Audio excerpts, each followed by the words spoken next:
Shalom, welcome to the Jewish View.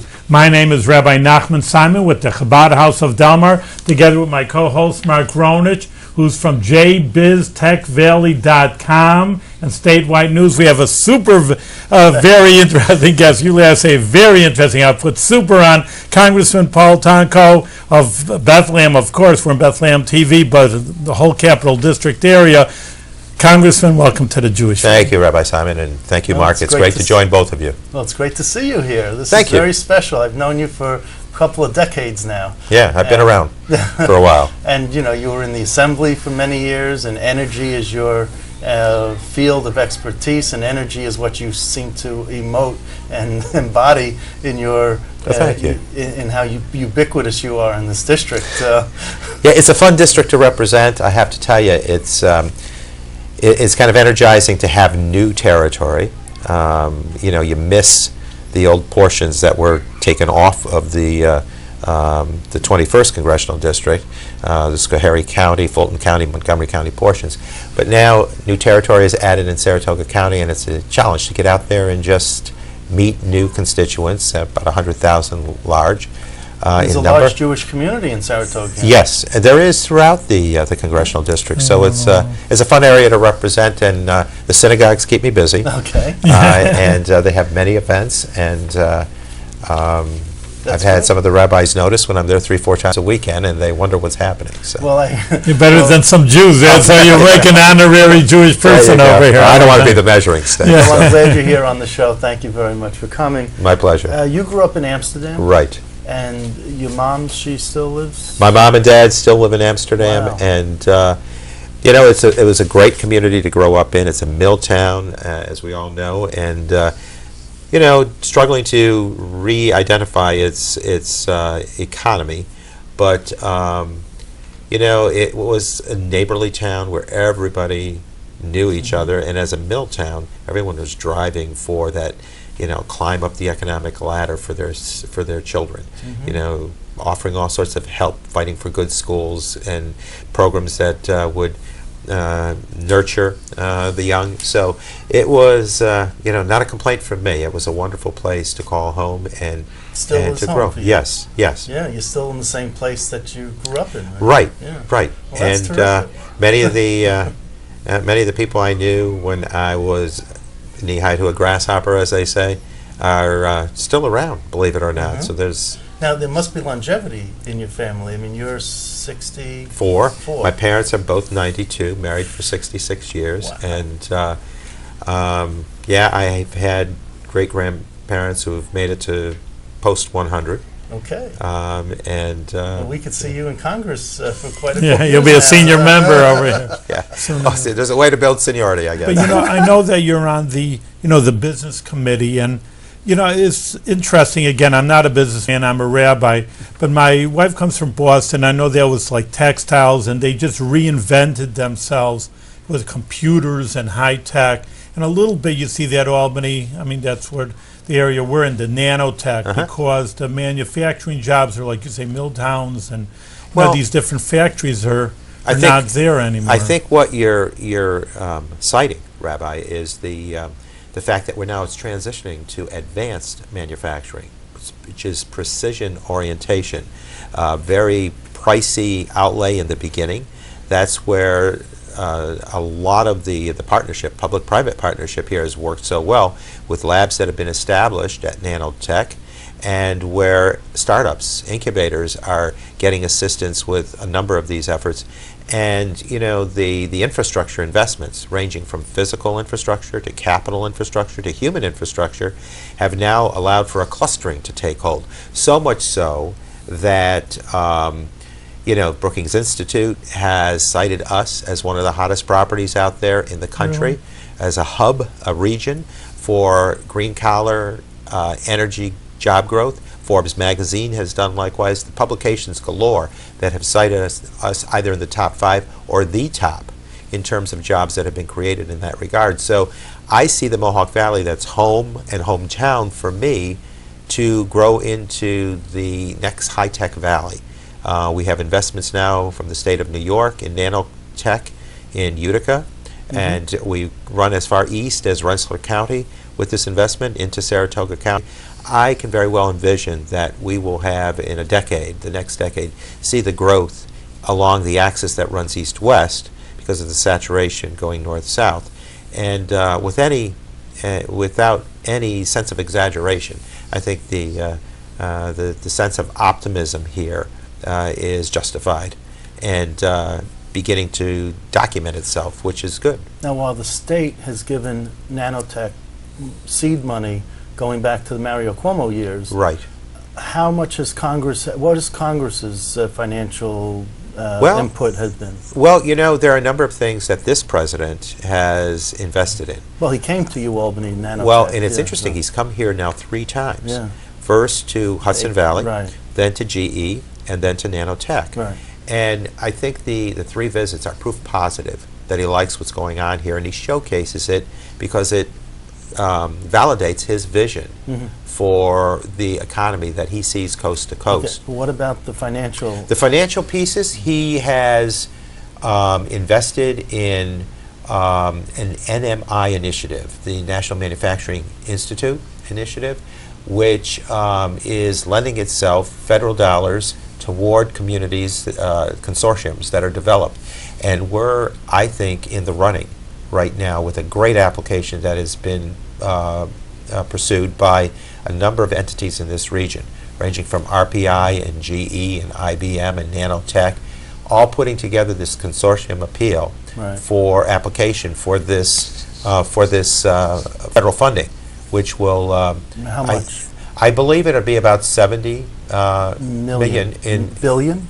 70 million involved in the initial stages, but then that is like planting the seed for further clustering to go, and it requires a partnership, and our partnership is extending beyond that, well beyond that 70 million.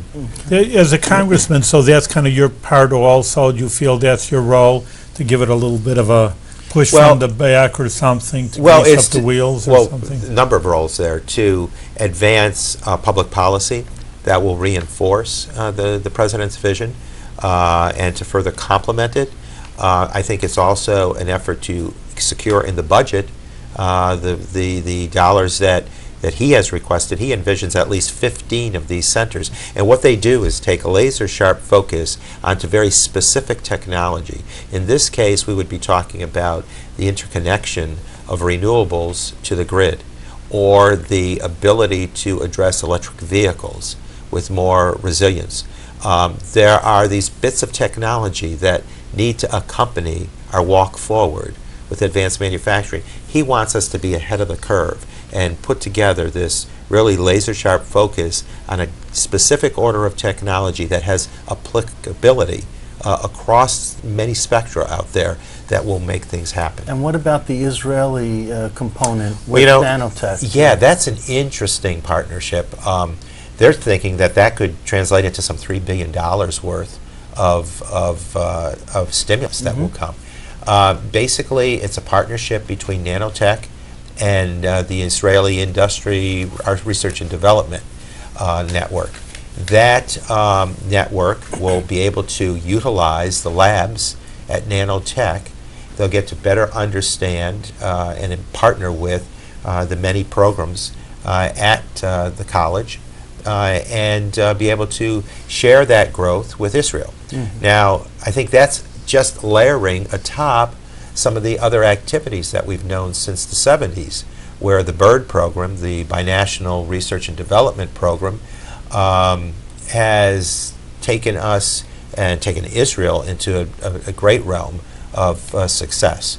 In fact, I think it's easily documented that Israel has the highest per capita population of scientists, and the work that they've done with electric vehicles, the charging stations, the infrastructure for that, the work they've done with renewables, all of that, really well respected and used as a model out there, a role model status for the country, for others to look at.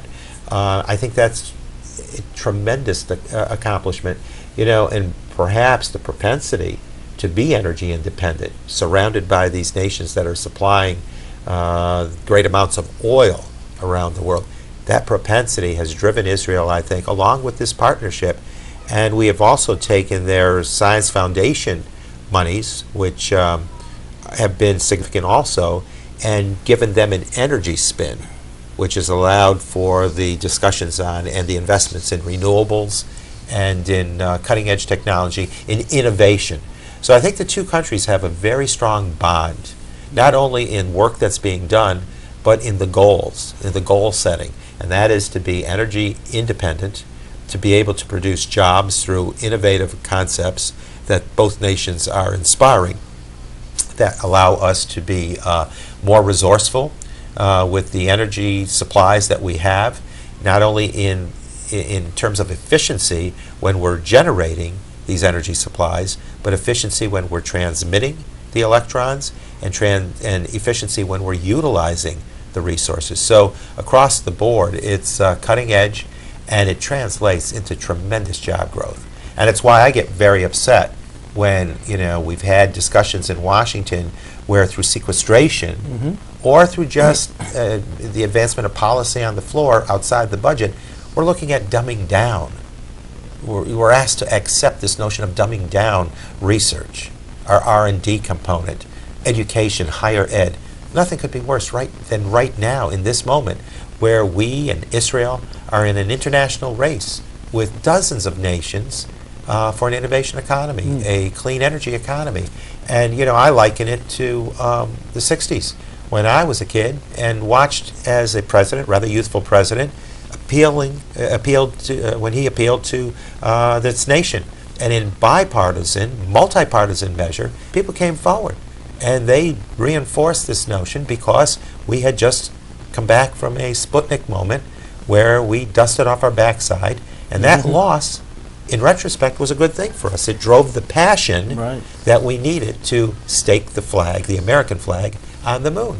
And it's a similar situation now. A youthful president saying, do you want to win this race or not?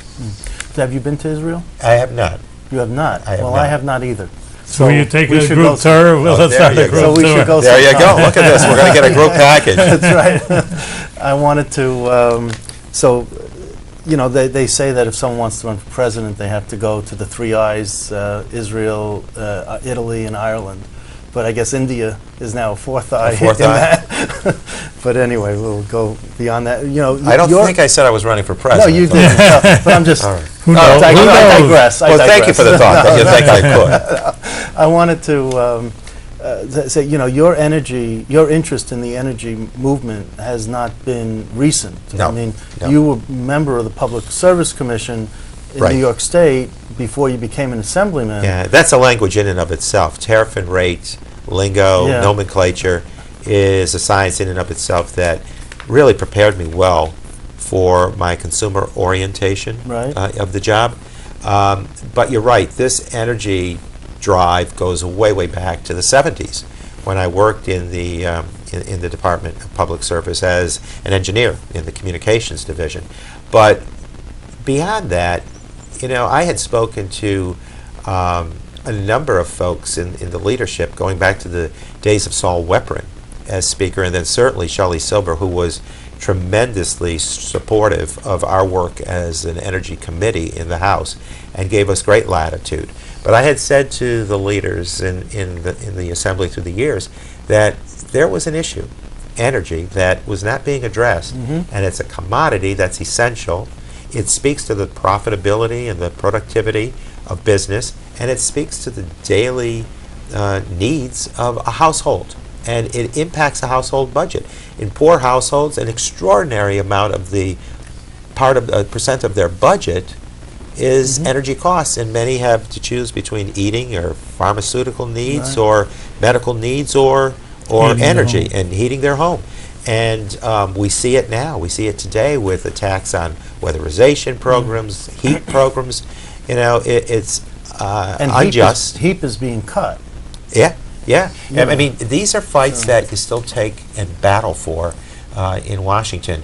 And, the innovation, the sense of transformation that could be part of this country's energy agenda goes back decades, and I was proud to be there with that. Well, you also spent a brief time as the chairman, CEO of the New York State Energy Research and Development Authority, NYSERDA. Right. And that was Great. about a year or so? Yeah, I was there as I left the assembly. I was approached by the board at the urging of Governor Spitzer, and really enjoyed that role because they're consummate professionals at NYSERDA, and they deal with the stewardship of the fees that go toward renewables, the renewable portfolio standards that are established, and networking with a lot of R&D. Was it a tough decision? It was. It was very difficult. To take that place that you really liked and say, I'm going to leave this to run for Congress? It was tremendously difficult, and I will tell you that I looked at it from every angle, and the litmus test for me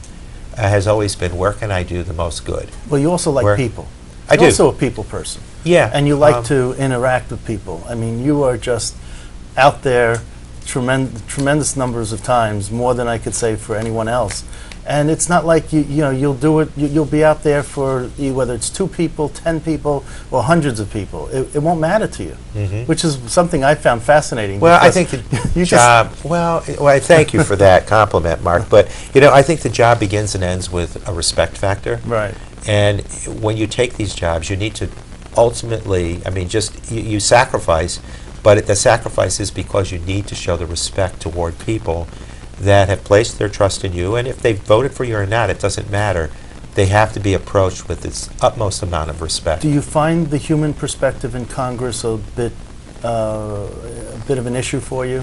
Is it less impersonal, more partisan, and they don't look at you as an individual? No, I find that the personal relationships are there, and they're plentiful because it's a bigger house. It's 435 people versus 150, and you're getting the joy of the job. In the 150 right, in the assembly. Right. Okay. But the joy of the job is you're meeting people from every region of the country, and in this job, or just in life in general, it's nice to be stretched and know more about people and what drives them. So who have you been most close with? Yeah. Oh God, there's a range of people. There's Rosa DeLauro from Connecticut. There's Joe Courtney from Connecticut. There's Jan Stokowski from Illinois. Is there bipartisan? I mean, do you talk to the Republican, congressmen? Oh, you deal with them? Are you friends with them? Well, he's got to go with Chris Gibson, so at least yeah. Well, you have that bipartisan relationship certainly with your delegation, and we have Peter King, we have Chris Gibson, we have Michael Grimm, we have Richard Hanna. You don't have many Republicans from the New York delegation. Well, but more than they have had. There are a few more than they've had. Right. And then, of course, I think what is really pronounced, I think, is the amount of latitude given to the committees. So it's almost like a collegial setting where you have a major and you get to know those people in that major. So I'm on Energy and Commerce, and so I'll network with the 24 Democrats on the committee and the many more Republicans on the committee, and so you have that partnership.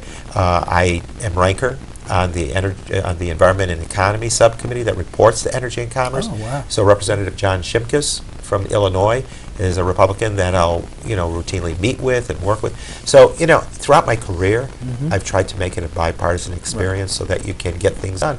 My first year in Congress, because we had reached out across the aisle to some Republicans, we were able to get legislation done. When we did our truckers bill, we reached out to Republicans to get that done. So I think it's important for us in this day and age to try and establish that bipartisan spirit, because there's enough breaking that down. And in fact, probably the biggest tug of war right now in Washington is within the majority caucus, where Republicans are having tug of war with fellow Republicans, where people will say, I ran against the establishment. And so if that's your approach to the job, that's going to carry itself into the caucus. And so you're going to have traditional, I guess, is the label to put on it, versus non-establishment. Some will call it Tea Party versus moderate. We all get labeled in this business. How are you labeled? I'm hopefully labeled as open-minded and progressive, but who knows? Okay. People have... That would be what you'd like to be labeled. I think so. Okay, fine. Yeah. We'll label you that.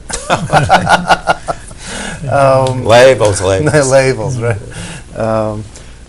Do you have now? You know, is it tough traveling between Washington and all the counties within your district? I mean, it seems like it would be a schlep for me to be going back and forth like this, but Well, you must really You know, enjoy it. I How do think you?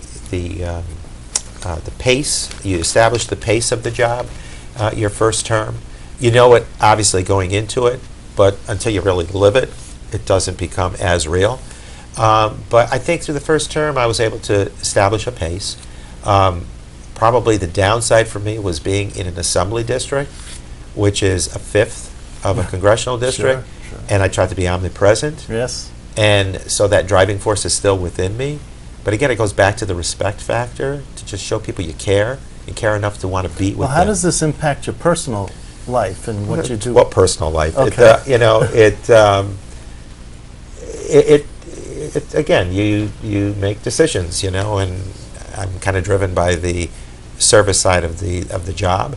And so, you know, the trek 400 miles south to Washington and back is something you get used to. Then everyone in the district is your family. Exactly. Is that Yeah. it? I have Okay. like 710,000 family members. Okay. Yeah. That's how many people you represent, 700,000? Yeah, 711 or so, I think Yeah. it is, thousand. But, you know, the ping-ponging from Washington to the district, I try to do every weekend. Yes. I don't want to stay away from the district. I want people to know what's going on. I want to hear their response to that.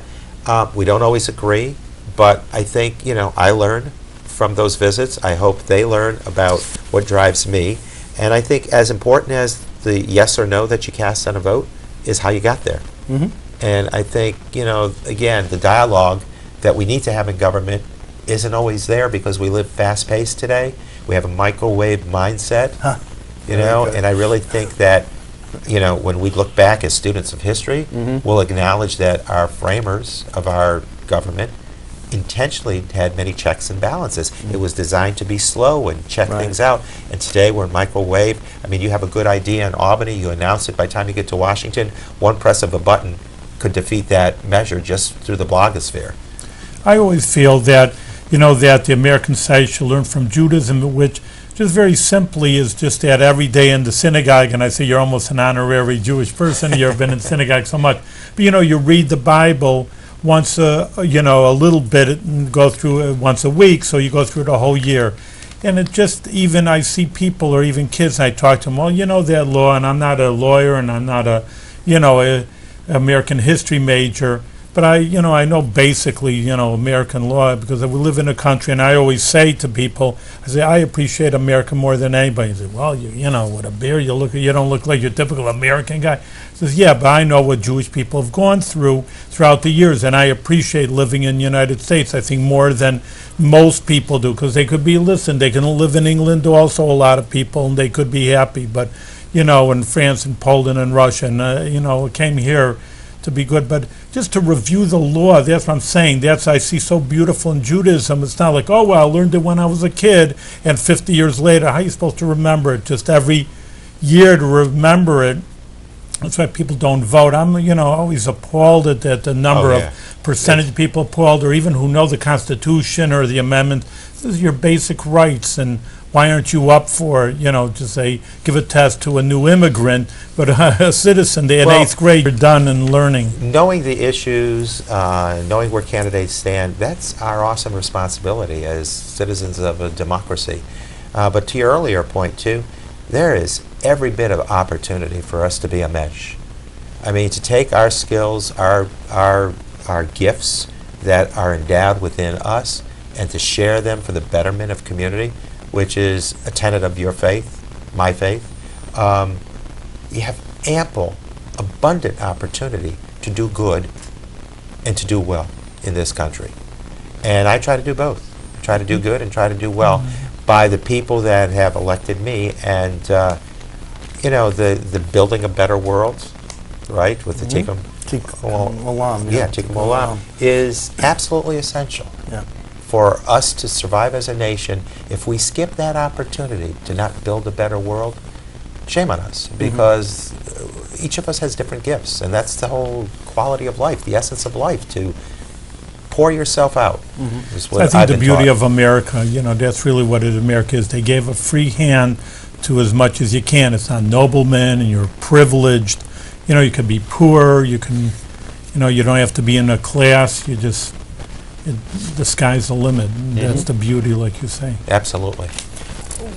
When you look back on Few more minutes. where New York State is right now, as opposed to when you were in the Assembly, when you go to Congress, are you proud of where New York State is, or do you hear things from people of other states that say, "Oh my God, your Assembly is so corrupt," or there's something where 50 assemblymen have been, or 30 assemblymen have been escorted out over the years in handcuffs, and those headlines, Mark, will grab people's attention. You might hear that. You might hear things about different states where things happened, and people grab the headlines and talk about it for whatever day's worth of ether.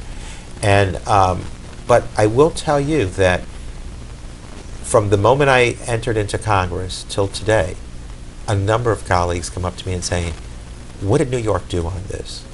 Okay. What is New York thinking on this?" They see us as a leader, which is kind of interesting because we'll get down on ourselves at times, and and not understand sometimes the value that we have evidently built within our boundaries as a state. And people will many times ask me about what New York did with this. So it tells us we're already ahead of the curve, and they want to know. They respect our choices and our goals, and our values. So, and we respect you. Well, thank you very much. It's a mutual respect. Well, thank you. There you go. And representing a region like the Capital District of New York is such a thrill because there's a can-do spirit here. I think it goes back to our donor days as the geography to the Erie Canal, where people came with tools in hand and said, "How do we make it work?" Go into the mills, come up with ingenious ideas that affected product delivery, and built the Industrial Revolution and sparked the westward movement. So, we have that pioneer spirit. It's our DNA. It's telling us the time is done. Well, it's been another minute. Listen, you're doing great work, Congressman. We know you're from the Assembly. Good thing that we're in Albany, so we can see all the Assembly people here, and we're always there for different, like with Speaker Silver, with the Hanukkah parties, Purim parties, Passover. We're always there, and we've seen you grow, and just giving you our blessing that you can keep on growing, representing New York and really representing the entire United States. Like you say, it's a beautiful mission to be the leader of the world. So. All right. Well, thank you. I enjoy the assignment. I enjoy the job. I love the work. And the people interaction, as Mark highlighted. So it's great to be with you, and let's work towards worldwide shalom. Okay. Excellent. Thank you. Thank you.